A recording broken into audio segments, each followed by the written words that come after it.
Hello and welcome to my latest review of the Suzuki V-Strom DL650. I hope you've watched my previous one where I gave quite an in-depth amount of information about it. Now it was recorded 18 months ago now, so time for an owl update. As you see here on the pictures, this is my bike pretty much as of today. I've done about 6,000 miles since my last recording, and very happy to report that I've had no issues with the bike, and pretty much still as happy as I was day one. Here you can see the rear disc brake. Not the best. I actually put on new brake pads to see if it'd make any difference. Didn't really make any difference, unfortunately. Was never happy with the rear brake and still haven't. Tried it against other bikes to compare, and yeah, just not the best, I'm afraid. The front brakes though, very good. I've no complaints against them. Here is the Michelin Anarchy 2, brand new tyre for the rear. Does an excellent job to match up with the front. Never had an issue with the front, and yeah, holds very well in wet conditions. Probably the best of any bike I've ever tried, actually. Here is the chain, pretty much a brand new chain there. Haven't done many miles on that and haven't needed to even tighten it yet. It's an O-ring chain. Excellent.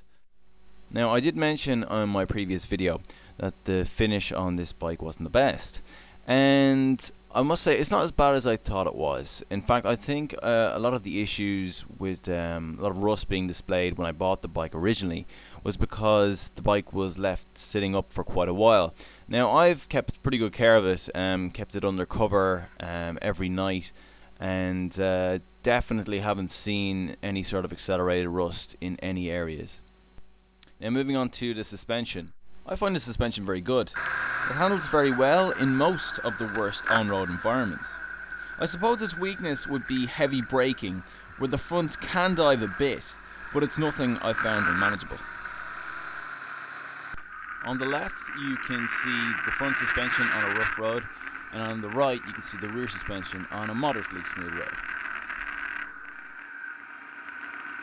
Now here is the center stand. The only disadvantage to a center stand, on this bike anyway, is it reduces the ground clearance, and I have had a few instances where I've had the bike bottom out.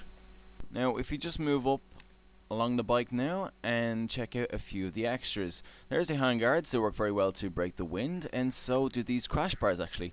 They do a very good job to break the wind coming up onto your legs.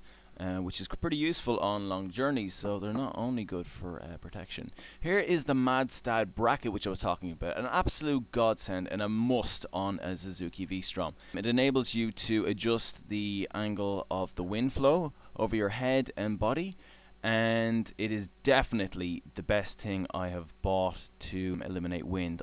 Now, one thing I never really bothered to change was the exhaust. Pretty simply because I was happy with it, you know. I don't need a loud exhaust, and yeah, it would have been nice to maybe have a few more horses there, but it wasn't necessary. Here you'll see a fender extender used to stop mud and grime going up onto the engine. Works very well and is a great substitute to a belly pan. Now, one thing that comes in very handy in the winter is these heated grips from Oxford. Very much recommended. One thing I love about this bike actually is the mirrors. I mean, probably the best mirrors I've ever had on a bike. I found the general ergonomics very good for me. The seat is very comfortable, and I'm certainly glad I stuck with the lower seat of the DL650 rather than sticking with the DL1000 seat that I borrowed. Here you can see under the seat where there's enough room for toolkit and documents. Here we have the panniers on the bike. They're relatively big, roughly about 45 litres on either side. They are Kappa panniers. They're okay. You will notice them at high speeds, kind of highway speeds, you know, motorways, about 75 miles an hour, 120k. They do start to get quite noticeable, and if you do get a lot of winds from crosswinds or anything like that, you'll find that the bike wobbles a bit. So it's sort of a compromise. Yes, they have loads of storage, but you won't be able to filter as well, and of course you'll have a slight bit of wobble at higher speeds. So I still rate this bike very highly, and I have no intention of selling it just yet anyway. Yes, the new one is out, and it looks like an absolute cracker, but I it's just not for me just yet.